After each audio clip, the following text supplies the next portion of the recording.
I am Mason, 29 years old, and 5 years ago, my own family treated me like garbage because I refused to abandon my son. Before I tell you about the moment I held the deed to their house in my hand, let me know where you guys are watching from in the comments. I love seeing how far these stories travel. That night is burned into my memory. It wasn't just raining. It was a torrential downpour, the kind that feels like the sky is trying to wash the world clean. But nothing could wash away the filth of what happened in that living room. I stood there, soaking wet from the walk from the bus stop, clutching my 3-month-old son, Leo, to my chest.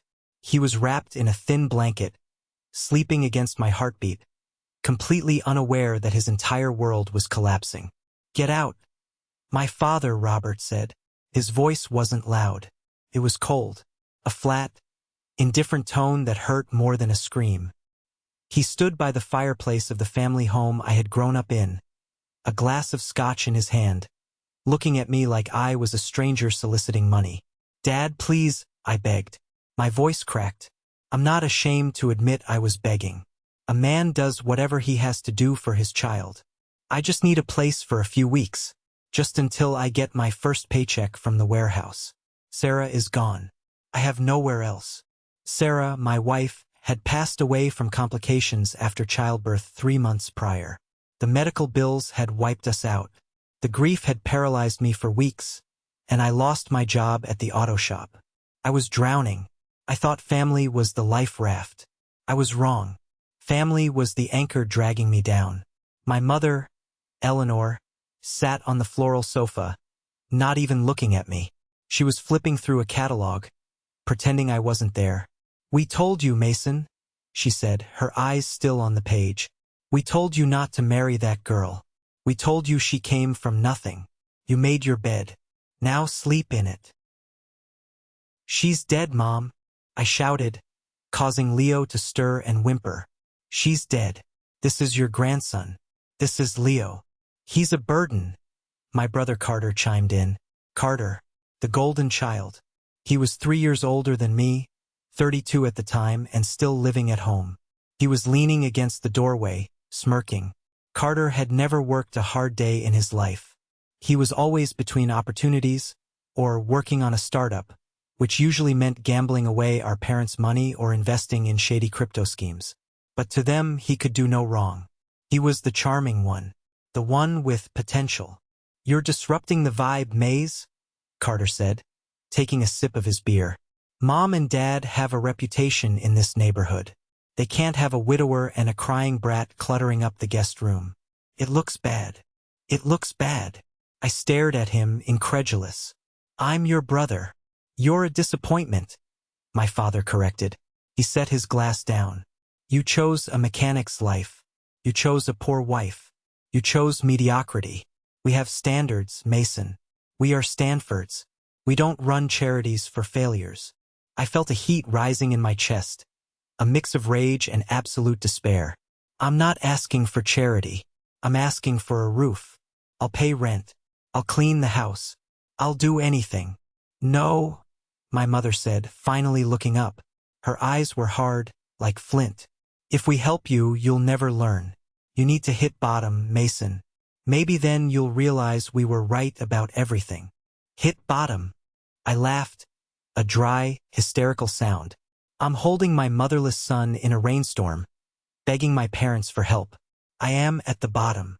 "Then start climbing," Carter said. He walked over to the corner of the room where I had set down the few things I brought, a duffel bag of clothes and Leo's portable wooden crib. It was a second-hand crib, scratched and worn, but it was sturdy. It was the only bed Leo knew. Carter looked at the crib, then at me. A cruel glint appeared in his eyes. "You won't be needing this here," he said. He picked up the crib. "Carter, don't," I warned, stepping forward. But I had to be careful not to jostle Leo. Carter laughed. He carried the crib to the front door, opened it, and threw it out onto the front lawn. The wood cracked as it hit the concrete steps and tumbled into the muddy grass. One of the legs snapped off cleanly. My heart stopped. That crib was the last thing Sarah and I had bought together. We had painted it white together, laughing as she got paint on her nose. "Oops," Carter mocked. Slippery hands. My father didn't reprimand him. My mother didn't gasp. They just watched. It was a united front of cruelty. Get your things and get out, my father said. You're dead to us, Mason. Until you can prove you aren't a waste of space, don't come back. And take that mistake of a child with you. That mistake. He called his own grandson a mistake. Something inside me snapped. But it wasn't a snap of violence. It was a snap of clarity. All my life I had tried to please them. I had tried to show them that being good with my hands, being a mechanic, being an honest worker was enough. I tried to show them that Sarah was a good woman despite her lack of pedigree. I had spent 24 years chasing their approval. In that moment, standing in the foyer of the house I grew up in, I realized I was chasing a ghost. There was no love here. There was only image. There was only ego. I tightened my grip on Leo. I grabbed my duffel bag. I didn't say a word. I didn't scream. I didn't curse them. I just looked at them. I memorized their faces. I memorized the smug look on Carter's face, the cold arrogance on my father's, the haughty indifference on my mother's. I turned around and walked out into the rain. I walked down the steps, past the shattered remains of the crib. I stopped for a second. The rain was pelting down, soaking through my jacket, soaking Leo's blanket. I knelt down in the mud. I couldn't take the whole crib, it was destroyed. I reached out and picked up a single piece of the white wood, a slat from the side railing. It was jagged and broken. I shoved it into my jacket pocket. I looked back at the house. They were watching from the window. Carter was laughing, pointing at me. I will never step foot in that house again as a beggar, I whispered to the rain. Next time you see me, you'll have to look up. I turned my back on the Stanford legacy and walked into the darkness. I had no car. My old sedan had been repossessed 2 days ago. I had $40 in my pocket. I had a baby who needed formula. And I had absolutely nowhere to go. The bus stop was a mile away. I walked with my head down to shield Leo from the wind. Every step was heavy, but every step was also taking me further away from the toxicity that had poisoned my life for so long. I found a 24-hour diner near the bus station. I ordered a coffee just so I could sit in a booth and get out of the rain. The waitress, an older woman named Betty, saw Leo and brought me a cup of warm water and some napkins to dry him off. "Rough night, sugar?" she asked, pouring me a refill I couldn't afford but she didn't charge me for. "You have no idea," I muttered. I sat there all night. I fed Leo his bottle, rocking him to sleep against my damp chest. I watched the cars go by outside, the headlights cutting through the rain. I felt fear, cold and sharp, gnawing at my stomach. What if I couldn't feed him? What if Child Protective Services took him? What if my parents were right and I was just a failure? No. I touched the piece of broken wood in my pocket. The jagged edge dug into my finger. I wasn't a failure. I was a father. And a father doesn't have the luxury of failing. That night, in a greasy diner booth, the old Mason died. The boy who wanted mommy and daddy's approval was gone. In his place was a man fueled by a cold, hard resolve. I would survive. I would build a life for Leo, and I would make them regret the day they threw us out into the rain. But survival isn't a movie montage. It's ugly. And the next few months would test me in ways I didn't know a human could be tested. The reality of being homeless with an infant hits you fast. It's not just about sleeping rough. It's the logistics. How do you keep bottles sterile? Where do you change diapers? How do you keep a baby quiet so people don't call the police? For the first week, I spent my meager savings on a cheap motel room just to keep Leo dry. But the money ran out. I had to make a choice. A roof for one more night, or formula and diapers for the next week. I chose the food. I managed to scrape together enough cash from day labor gigs, hauling trash, sweeping construction sites, to buy a beat-up, rusted-out 1998 Honda Civic for $300 from a guy I used to know at the auto shop. It didn't run well, the heater was broken, and it smelled like old cigarettes, but it was a steel box that locked. It was a home. We lived in that car for 4 months. I developed a system. During the day, I dropped Leo off at a subsidized daycare center run by a church. It was the only help I accepted. I worked double shifts at a warehouse, lifting boxes until my back felt like it was going to snap. My hands, once skilled at fixing engines, became raw and blistered. At night, I'd pick Leo up and we'd park in the back of a Walmart parking lot. I'd drape blankets over the windows to block out the streetlights. I learned to sleep in 20-minute intervals, always listening for Leo's breathing, always listening for the sound of someone trying to break in. It was winter. The nights were brutal. I would bundle Leo in 3 layers of onesies and wrap him in a thermal sleeping bag. I slept in my work clothes, shivering, sometimes hugging a jug of hot water I'd filled up at a gas station just to have a heat source. There were nights I cried. I'm not gonna lie to you guys. I sat in that freezing car, listening to the wind howl, and I wept. I thought about calling my parents. I thought about begging my mother to just take Leo, just keep him warm, even if she hated me. But then I'd remember the crib on the lawn. I'd remember Carter laughing, and the tears would stop, replaced by a cold fire in my gut. Never. One night, the low point came. I had 43 cents in my bank account. Payday was 2 days away. I had run out of diapers. I had to wrap Leo in a t-shirt and use duct tape to hold it in place. He was crying, his skin irritated, and I felt like the worst human being on the planet. I'm sorry, Leo, I whispered, rocking him in the front seat of the Civic. I'm so sorry, buddy. Daddy's trying. I swear, Daddy's trying. I knew I couldn't keep living like this. Physical labor was keeping us alive, but it wasn't getting us out.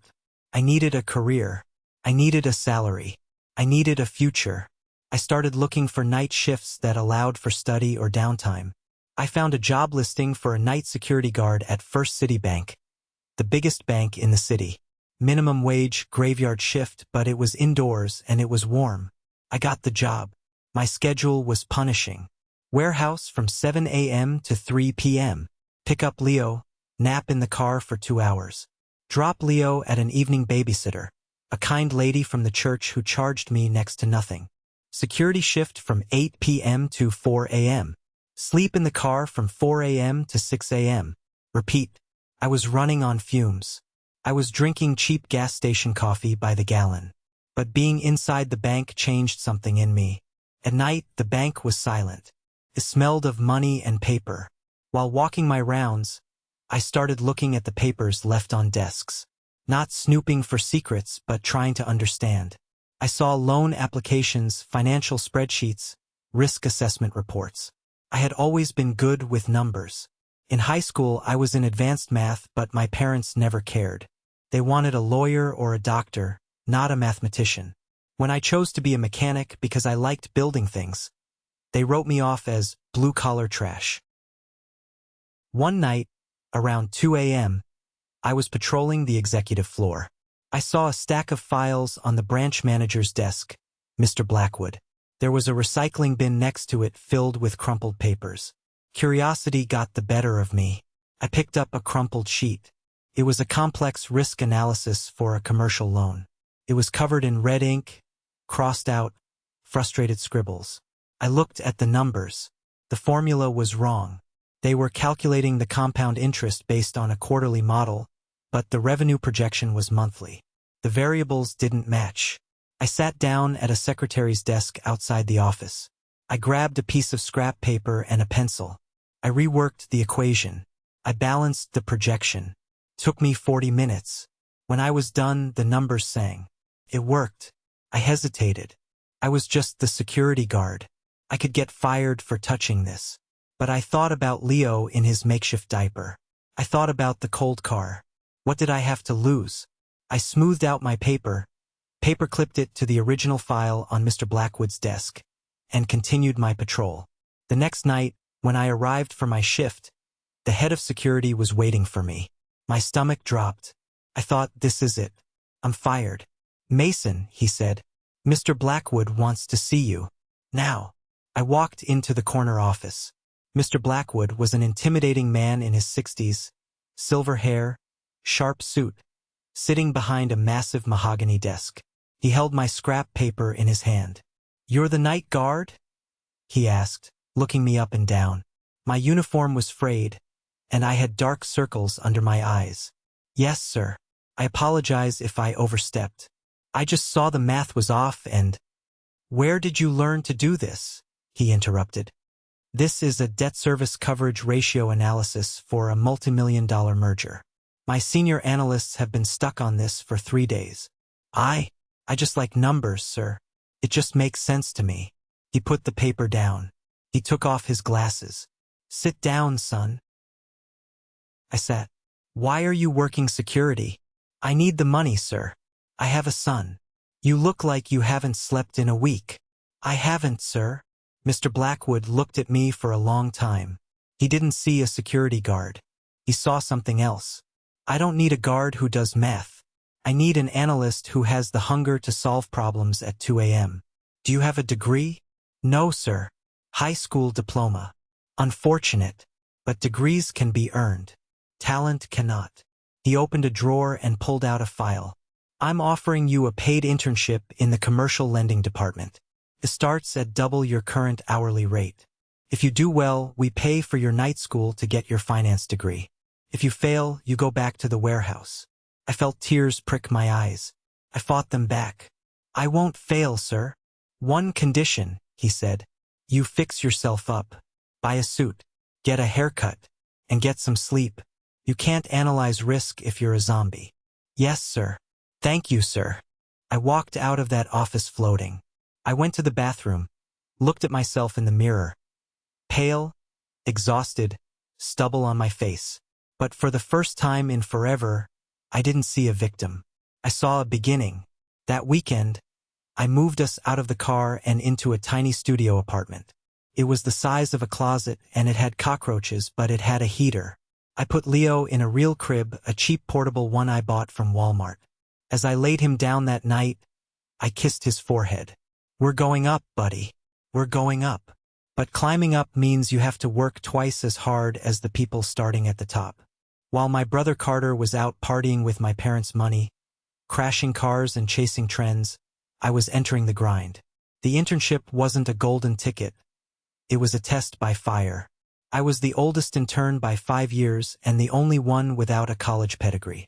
The other guys were fresh out of Ivy League schools, wearing watches that cost more than my car. They called me the janitor behind my back because they knew I used to work security. I didn't care. They were working for a resume boost. I was working for Leo's life. I arrived at 6 a.m. every day, 2 hours before anyone else. I made the coffee, organized the files, and read every single memo issued by the bank in the last 10 years. I absorbed the bank's lending policies like a sponge. Mr. Blackwood kept an eye on me. He was a tough mentor.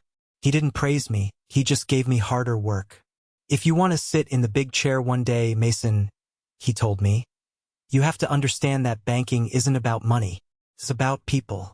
It's about knowing who will pay you back and who is just selling you a dream. That advice stuck with me.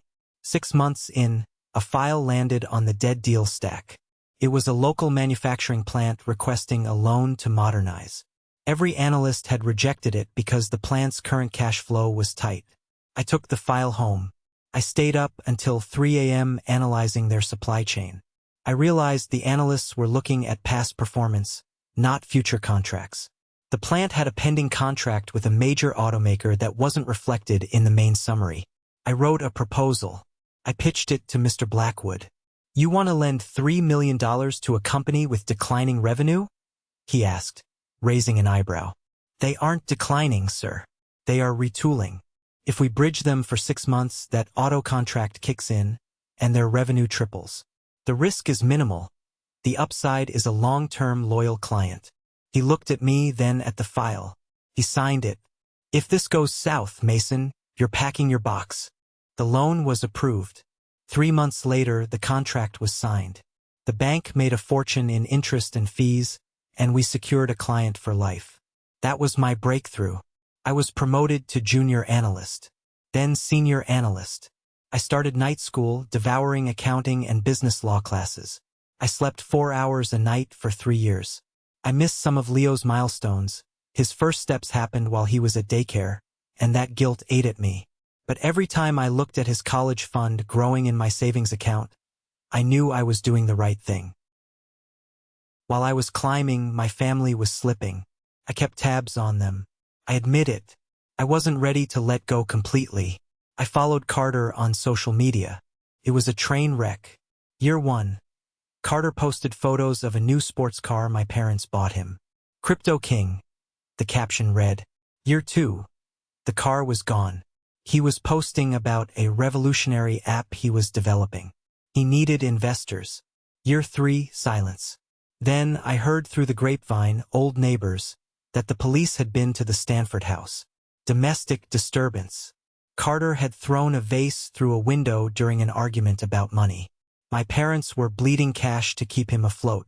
They were mortgaging their future to protect their golden child from the consequences of his own laziness.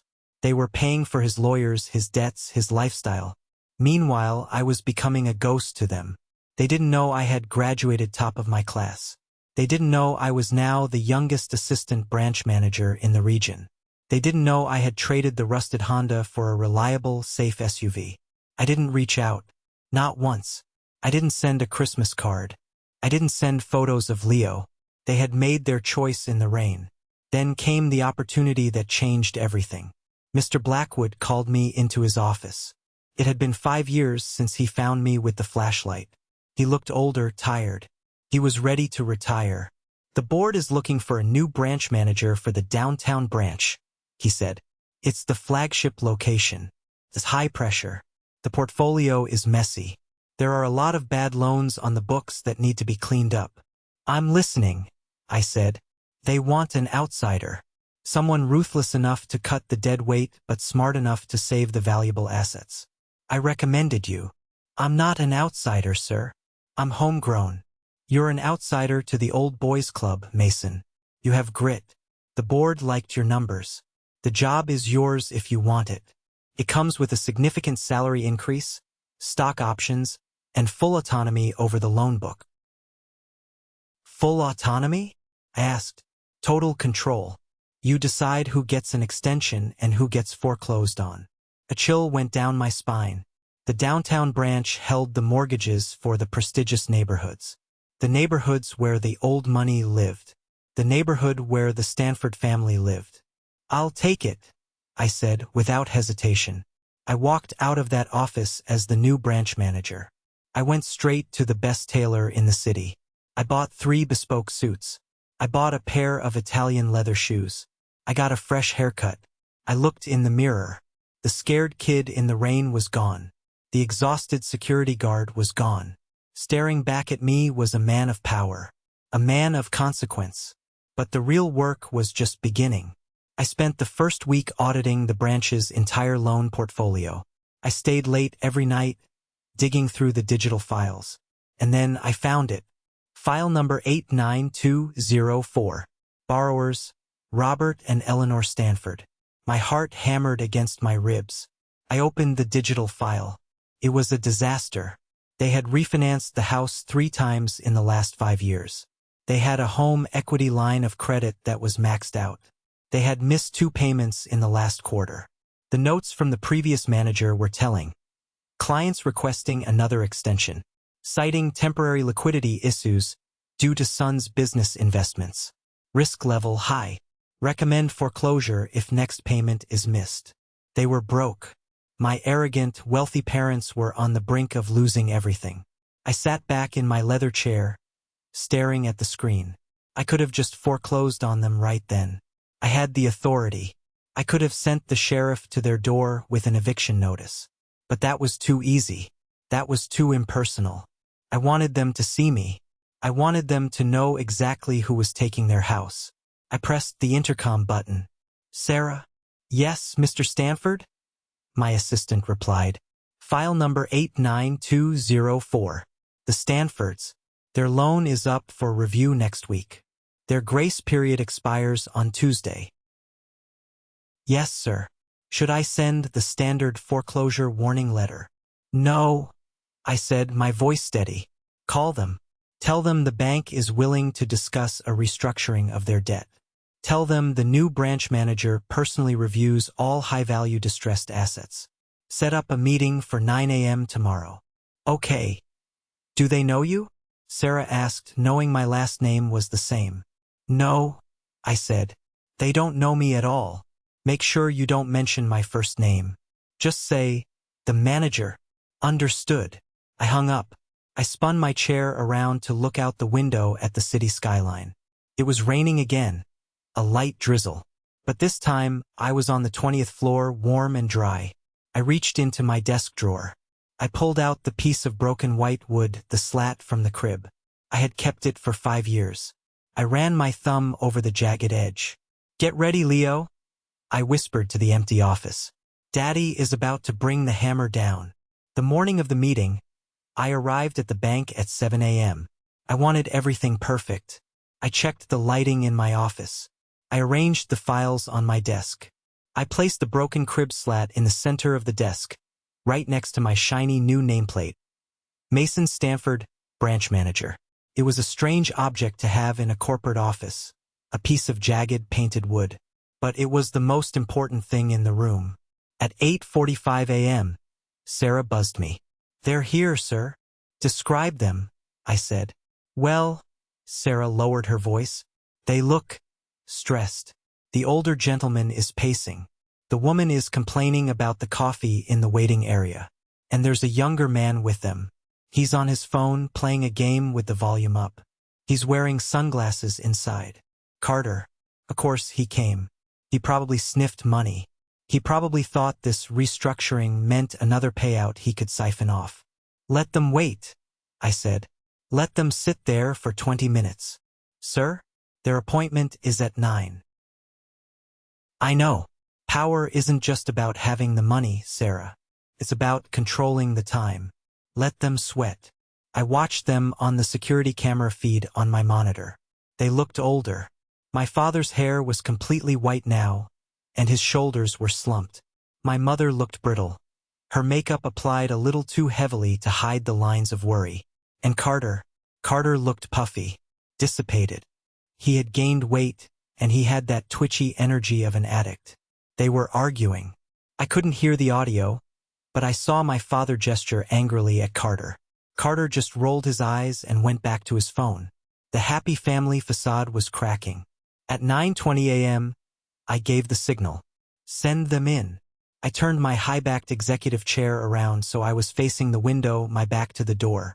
It was a classic power move, maybe a little theatrical, but after 5 years of dreaming about this moment, I felt I earned a little theater. I heard the door open. I heard their footsteps on the plush carpet. Good morning, my father's voice. It sounded desperate, trying to sound authoritative but failing. We had an appointment at 9 o'clock. It is extremely unprofessional to keep clients of our stature waiting. We are looking for a loan extension, my mother added, her voice shrill. We have been banking with this institution for 30 years. We know the owner. I didn't turn around yet. Please sit, I said. My voice was deeper now, more resonant than the scared kid they remembered. I kept it calm, professional. I heard the shuffle of chairs. They sat. Let's cut to the chase, I said, still facing the window. I've reviewed your file. It's problematic. 3 refinances. 0 equity left. A credit score that has plummeted 200 points in 2 years. You aren't clients of stature anymore. You are liabilities. Excuse me, Carter's voice. Who do you think you were talking to? My dad is Robert Stanford. He built half this town. He built it, I corrected. Past tense. The bank cares about the present. And at present, you are defaulting on a massive loan. Look, my father said, his voice trembling slightly. We just need 6 more months. My son, Carter, has a tech venture that is about to go public. Once that happens, we will pay off the entire mortgage. We just need a bridge. I smiled at the window. The tech venture. Another lie. The bank doesn't lend on ventures, I said. We lend on collateral. And you have none left. We have the house, my mother snapped. It's a historic estate. It's a house you don't own anymore, I said. Technically, as of yesterday's missed deadline, I own it. You, Carter scoffed. You're just a manager. You don't own anything. I spun the chair around. The movement was smooth, silent. I locked eyes with them. The silence that followed was absolute. It sucked the air out of the room. My father's jaw literally dropped. His eyes bulged. My mother gasped, her hand flying to her mouth, dropping her expensive purse to the floor. Carter froze, his sunglasses slipping down his nose, his mouth slightly open. They stared. They blinked. They couldn't process it. They were looking at Mason, the failure, the mechanic, the disappointment. But I wasn't wearing grease-stained coveralls. I was wearing a $3,000 suit. I was sitting in the seat of judgment. "Hello, Mom." "Hello, Dad," I said, leaning back, steepling my fingers. "Carter." "Mason," my father whispered. It was barely a sound. You work here?" "I run this place," I said coldly. "I am the branch manager, the person whose signature you need, the person holding the axe over your heads." My mother started to shake. This is a joke. You were living in a car." I nodded. "A 1998 Honda Civic. Very cold in the winter. Hard to keep a baby warm. But you wouldn't know about that, would you? You have central heating." "Mason," my father stammered, trying to stand up but his legs seemed to fail him. "Son, we didn't know." "Sit down," I commanded. My voice cracked like a whip. He sat. "You didn't know?" I laughed. A low, dark sound. "You didn't care. Let's be accurate." Carter was the first to try to pivot. The weasel found his voice. He took off his sunglasses and put on a fake, oily smile. "Bro, Mason, holy crap, look at you, the big boss." I told them, didn't I? I always said Mason had a hidden genius. "Dad, didn't I say that?" "Shut up, Carter," I said. "Don't insult my intelligence." "No, really, man." Carter leaned forward. "This is great. This keeps it in the family. You can fix this for us, right? Just sign the extension. Delete the late fees. We're blood." I reached out and picked up the piece of white wood from the desk. I held it up. "Do you recognize this, Carter?" He frowned. "A stick.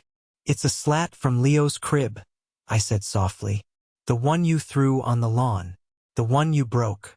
The one you laughed at while my son was sleeping inside it." Carter's face went pale. "I kept it," I continued, "for 5 years. I looked at it every morning when I woke up at 4 a.m. to study.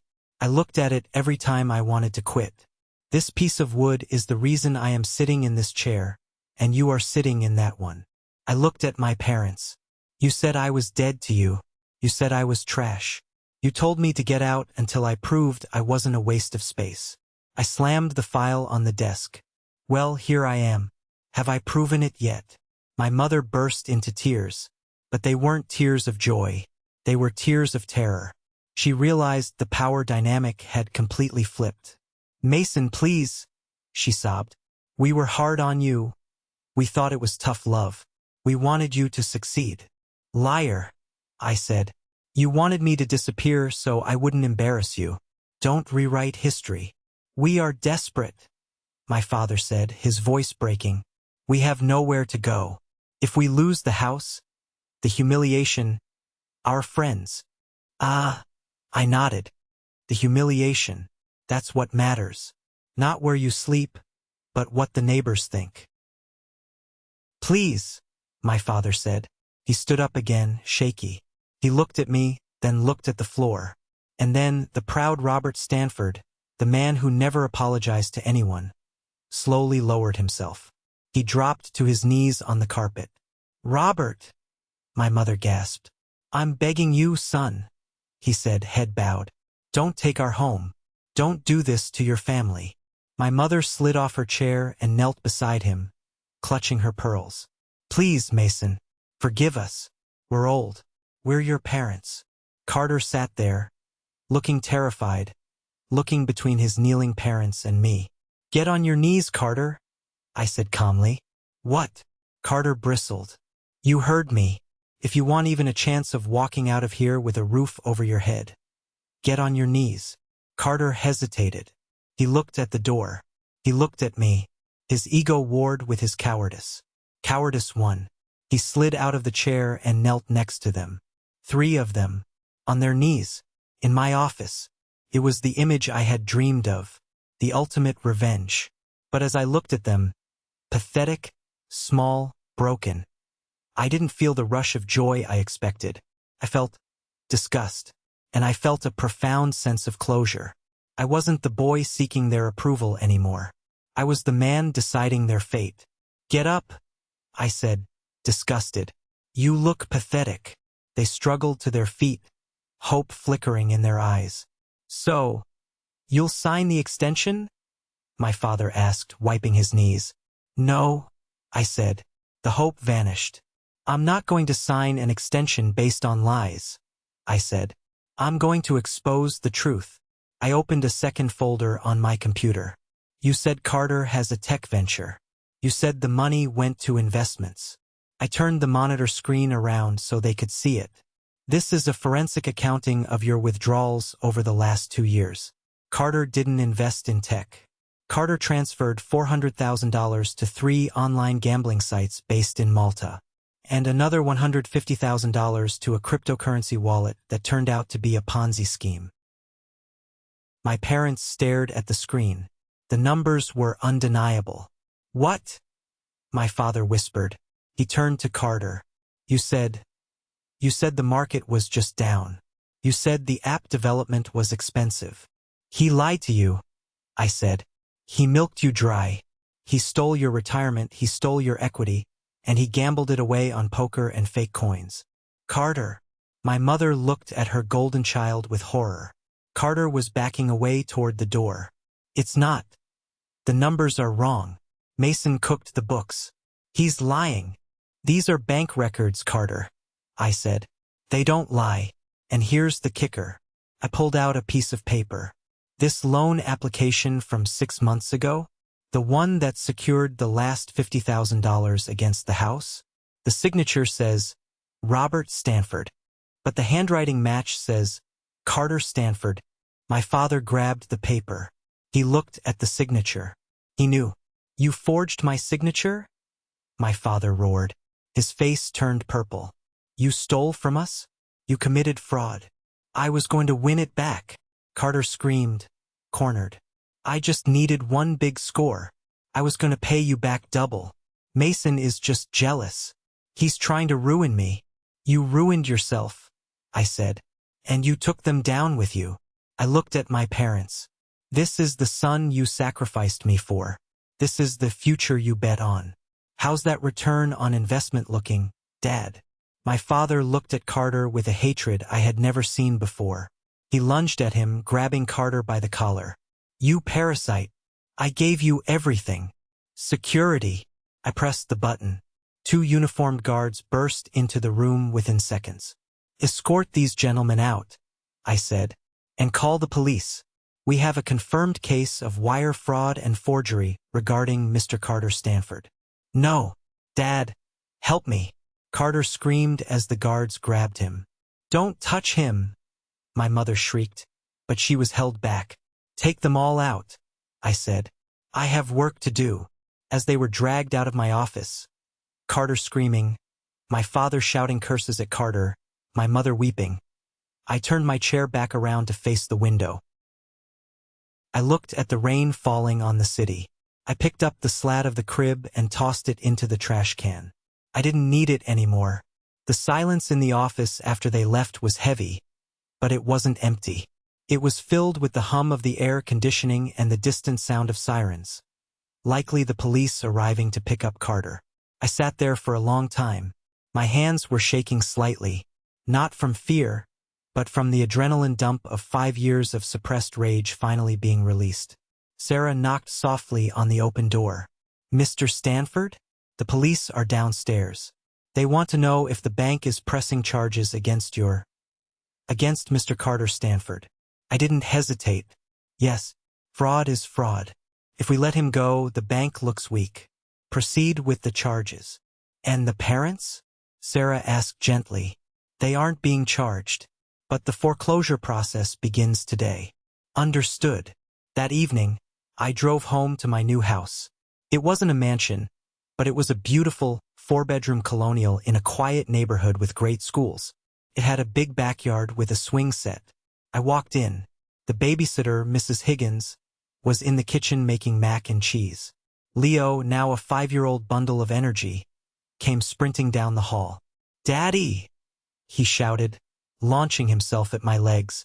I picked him up, burying my face in his neck. He smelled like shampoo and crayons. He was solid, happy, and loved. He had no memory of the rain. He had no memory of the cold car. "Hey, buddy," I whispered. "Did you have a good day?" "Yeah. I drew a dragon." "That's awesome." I ate dinner with Leo. I read him 2 stories. I tucked him into his bed, a cool race car bed that he loved. "Daddy?" he asked as I was turning out the light. "Yeah, Leo? Are we safe?" It was a question he asked sometimes, a lingering shadow from the days when we weren't. "We are safe," I promised him. "Nobody can ever make us leave this house. It's ours." He smiled and closed his eyes. 3 days later, my phone rang. An unknown number. I knew who it was. "Hello, Mason." It was my mother. Her voice sounded ancient. "Carter is in jail. The bail is set at $50,000. We don't have it." "That sounds like a Carter problem," I said, putting my phone on speaker as I reviewed a contract. "He's your brother. He's a criminal who forged Dad's signature. He belongs in there." "We are losing the house, Mason," she cried. "The notice came today. We have 30 days to vacate." 30 days? Where will we go? We're in our 60s. "I don't know, Mom. Maybe you can try the shelter downtown. Or maybe a motel. I hear the Motel 6 on the highway has vacancies." "How can you be so cruel?" she hissed. "We raised you. You raised me until I was inconvenient. Then you threw me away. I'm just applying the same business principles you taught me. You are a bad investment." "Please," she whispered. "Just a small loan. Just enough to get an apartment. We will pay you back." I paused. This was the moment. I could crush them completely. I could let them end up on the street. It would be poetic justice. But then I looked at Leo, playing in the garden through the window. If I destroyed them completely, if I let them rot in the street, was I any better than them? Was I just continuing the cycle of cruelty? "I won't give you a loan," I said. "You're bad credit risks." "Then we are dead," she sobbed. "But," I interrupted, "I have a property. A small 1-bedroom apartment near the warehouse district. It's clean. It's safe. It's paid for." Silence. You would let us live there?" "I will pay the rent for 3 months," I said. 3 months. That gives you time to find jobs, apply for Social Security, and figure out your life. After 3 months, you are on your own. If you miss a rent payment after that, the landlord evicts you, and I won't step in." 3 months. She sounded stunned. "Mason, thank you. Thank you." "Don't thank me. I'm not doing it for you. I'm doing it because I'm not you. I don't throw family out in the rain. Even family that doesn't deserve it. And Carter stays in jail. If you use 1 dime of the money you save on rent to help him, the deal is off. Do you understand?" Yes, I understand." "Good. Sarah will send over the lease agreement. Read it carefully. Goodbye, Mother." I hung up. I felt a weight lift off my chest. It wasn't forgiveness. I didn't forgive them. I would never trust them again. They would never meet Leo. They would never be part of my life. But I had proven once and for all that I was the better man. 6 months passed. The eviction from the Stanford estate was the talk of the town. Seeing the "for sale" sign on the lawn of the house my father had bragged about for decades was a shock to the community. They moved into the small apartment I arranged. My father got a job greeting customers at Walmart, a humbling drop for a man who used to mock service workers. My mother started cleaning houses. They were surviving. Carter was sentenced to 3 years for fraud. He took a plea deal. I didn't go to the sentencing. I had better things to do. I was busy building an empire. One afternoon, I was at the park with Leo. He was climbing the jungle gym, shouting, "Look at me, Dad," every 5 seconds. I was sitting on a bench, sipping coffee, feeling the sun on my face. Car pulled up. A sleek, black luxury sedan. An older woman stepped out. She was elegant, dressed in Chanel, walking with a cane. She looked vaguely familiar, but I couldn't place her. She walked straight up to me. "Mr. Mason Stanford?" "Yes." I stood up, protective instincts kicking in. "Can I help you?" "My name is Victoria Vance," she said. The name hit me like a truck. Vance. As in Vance Industries. As in the richest family in the state. "I believe you knew my daughter," she said softly. "Sarah." I froze. Sarah never talked about her family. She said they were estranged. She said they came from a different world and didn't approve of her. I always assumed she meant they were poor or abusive. "Sarah?" I whispered. "Sarah is your daughter?" "She was," Victoria said, her eyes filling with tears. "She ran away when she was 18. She wanted to live her own life, away from the pressure, away from the expectations. We were stubborn. We cut her off.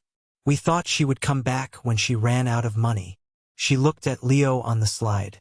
"She never came back. We found out she died. Too late.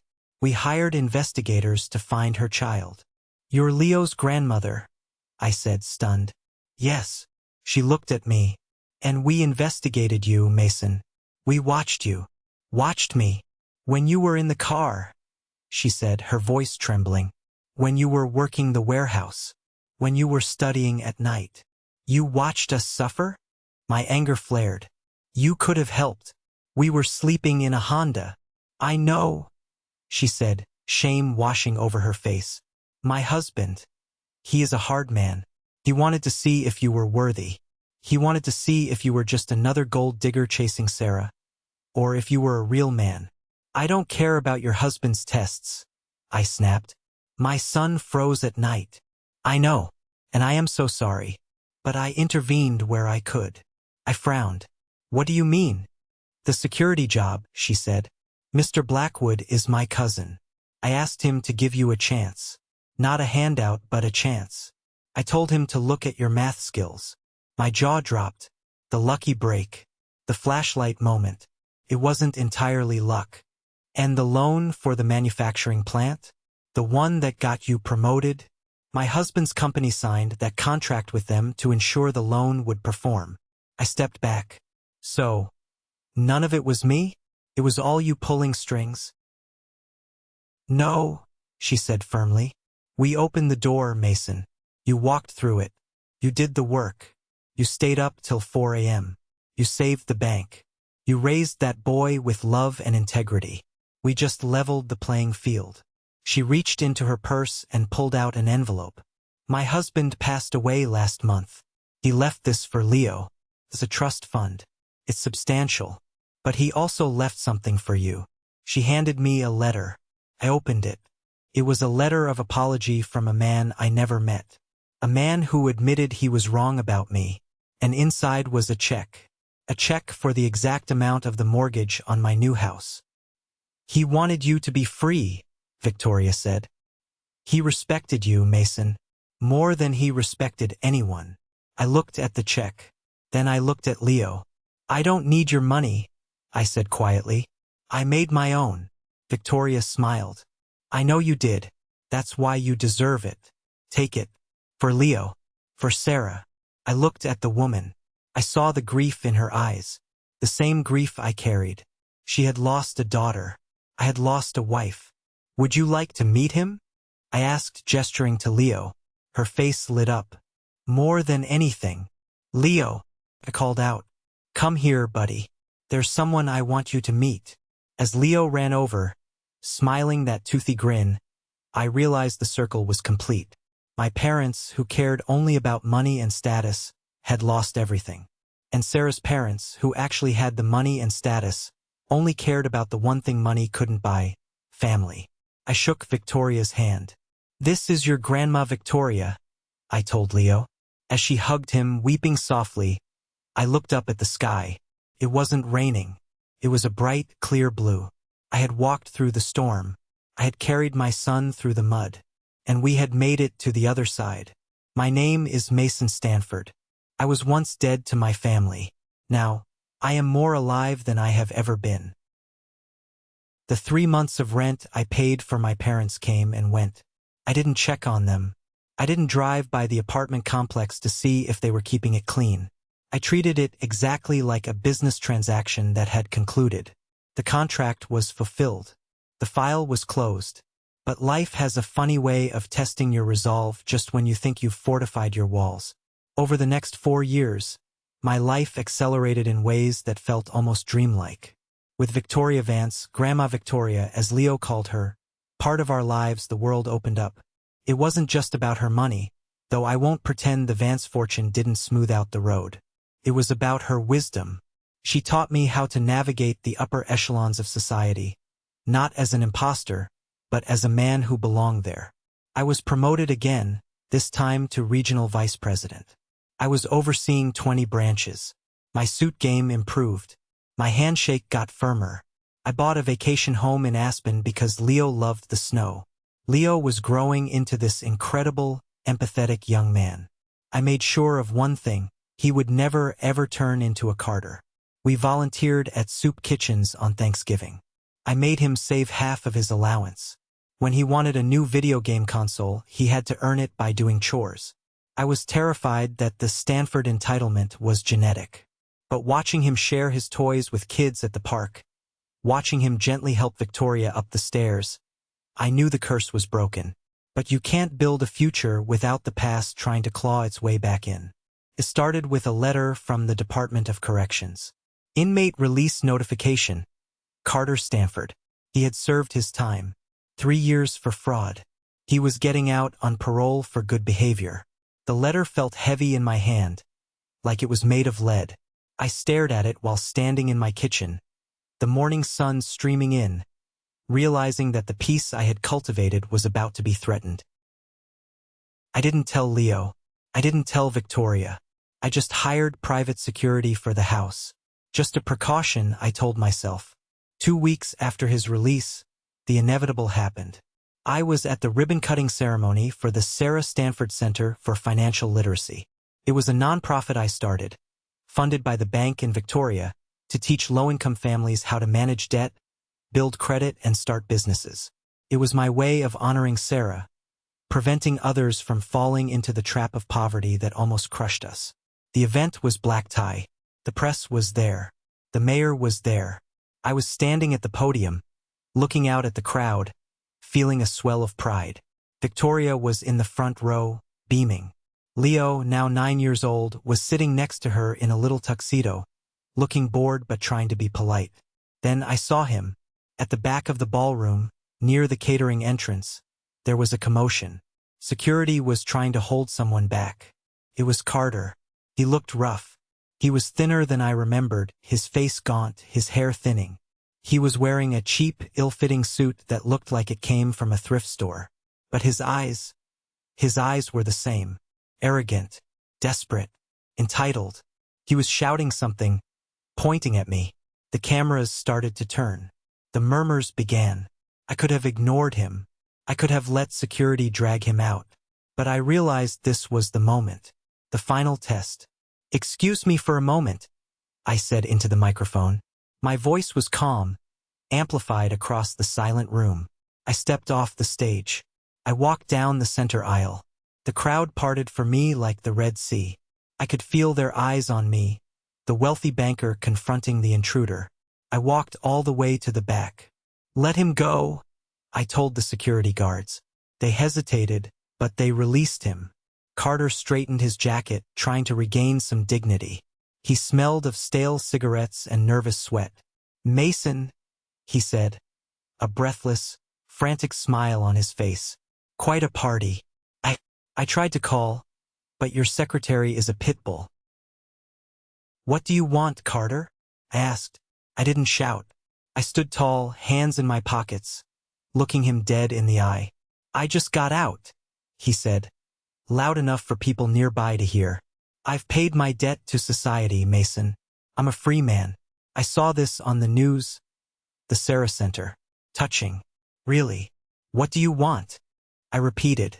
I want to talk to my brother, he hissed, stepping closer. Mom and Dad are living in a trailer park, Mason. A trailer park? Do you know how humiliating that is? Dad is greeting people at Walmart.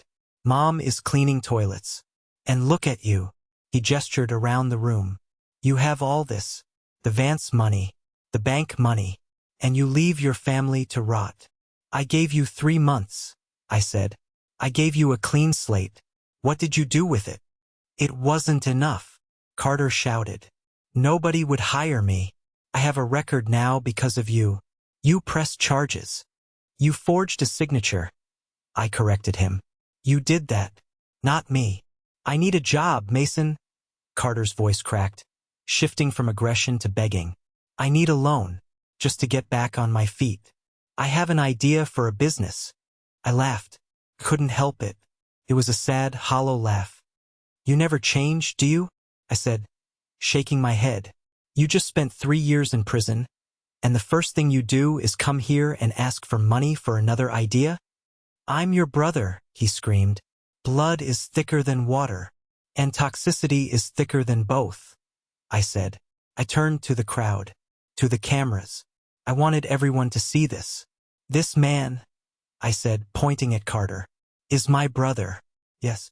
He is also the man who threw my son's crib on the lawn during a rainstorm when my son was 3 months old. He is the man who laughed while I begged for shelter. He is the man who stole our parents' retirement to gamble online. Carter looked around, realizing the audience wasn't sympathetic. They were looking at him with disgust. I don't owe you a job, Carter, I said, turning back to him. I don't owe you a loan. And I certainly don't owe you a place in my life. You think you're better than me? Carter sneered, his face twisting into that familiar, ugly look. You're just a mechanic who got lucky. You're still trash, Mason. You'll always be trash. I stepped closer. I invaded his personal space until I was inches from his face.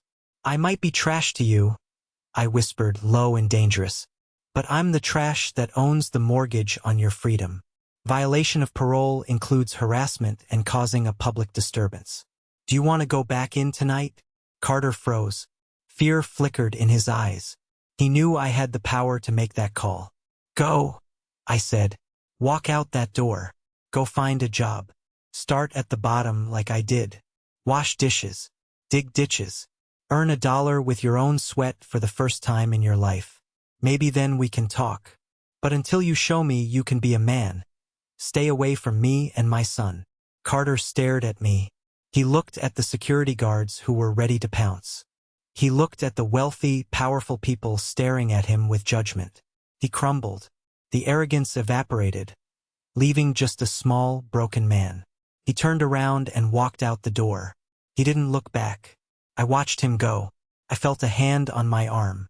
It was Victoria. She had walked up behind me. Are you okay? She asked softly. I'm fine, I said. And I just took out the last of the garbage.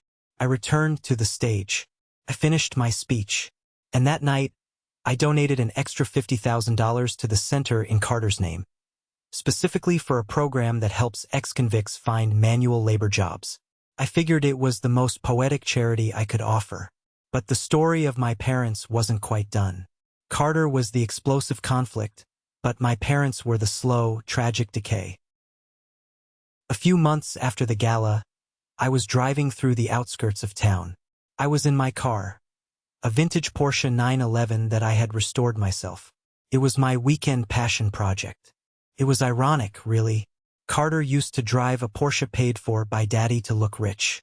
I drove a Porsche I built with my own hands because I loved the engineering.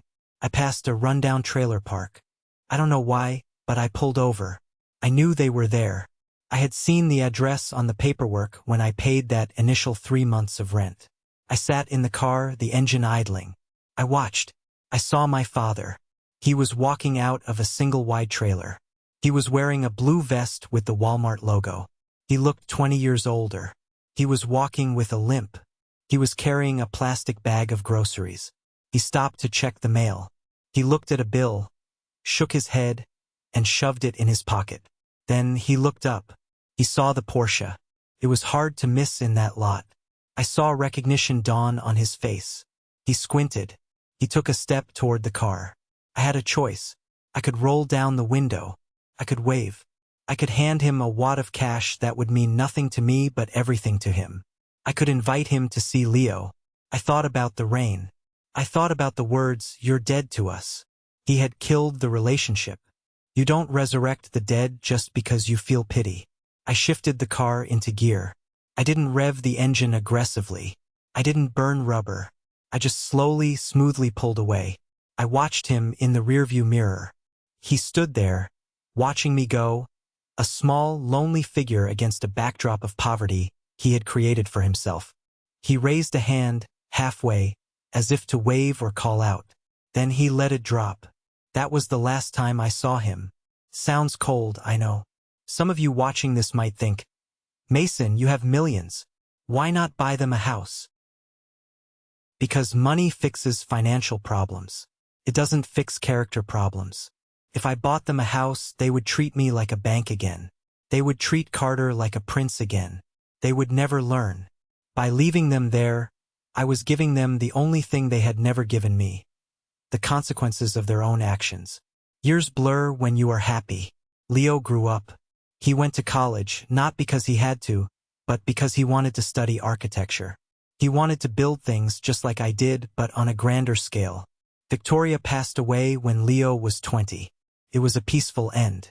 She died in her sleep in the guest room of my house, surrounded by photos of Sarah and Leo. She left her entire estate to Leo and the Sarah Stanford Center. At her funeral, there were hundreds of people. People she had helped. People I had helped. It was a celebration of a life well lived. I stood by her grave, holding Leo's shoulder. He was a man now, taller than me, stronger. "She was the real deal, Dad," Leo said quietly. "Yeah," I said. "She was." "Did you ever hear from them?" Leo asked. He knew the story. I never hid it from him. "Carter is in and out of rehab in another state," I said. "Your grandfather passed away 2 years ago. Heart attack. Your grandmother is in an assisted living facility. The state pays for it. Do you want to visit her?" Leo asked. Before I looked at my son, he had a heart of gold.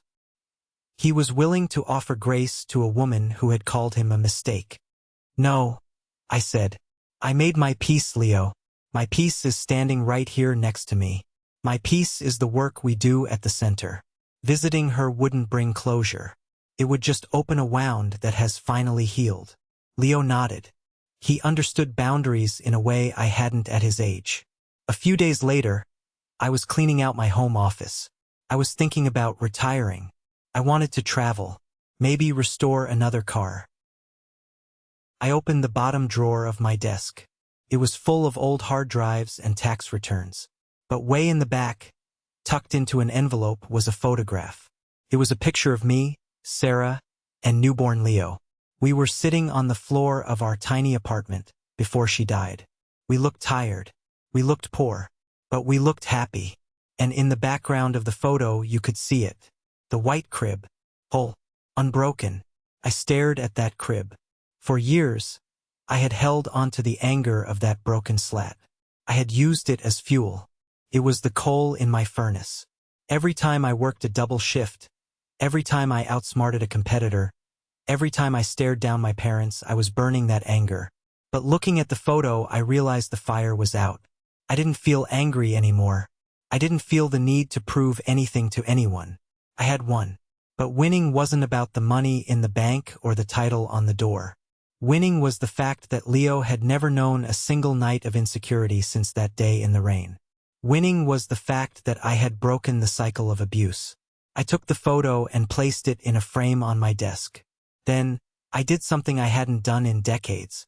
I drove to the old neighborhood, to the house where I grew up. It had been sold years ago during the foreclosure. A new family lived there now. I parked across the street. It was a sunny afternoon. The house looked different. The new owners had painted it a warm yellow. They had planted flowers where the muddy lawn used to be. The front door opened. A young man walked out. He looked about the same age I was when I was kicked out. He was carrying a baby in a carrier. A woman followed him out. She was laughing, holding a diaper bag. They were loading up the car, probably going to the park or grandma's. The man dropped a pacifier on the grass. He laughed, picked it up, wiped it off, and kissed the baby's forehead. I watched them. There was no screaming, no cruelty, just a young family starting their life. The ghost of my trauma didn't live there anymore. The house was just wood and brick. The people inside made it a home or a hell. And these people had made it a home. I smiled. A genuine, deep smile that reached my eyes. I put the car in gear and drove away. I didn't look back in the rearview mirror this time. I looked forward through the windshield. I drove home to my son, to my life, to the legacy I had built from the wreckage. They say living well is the best revenge. I disagree.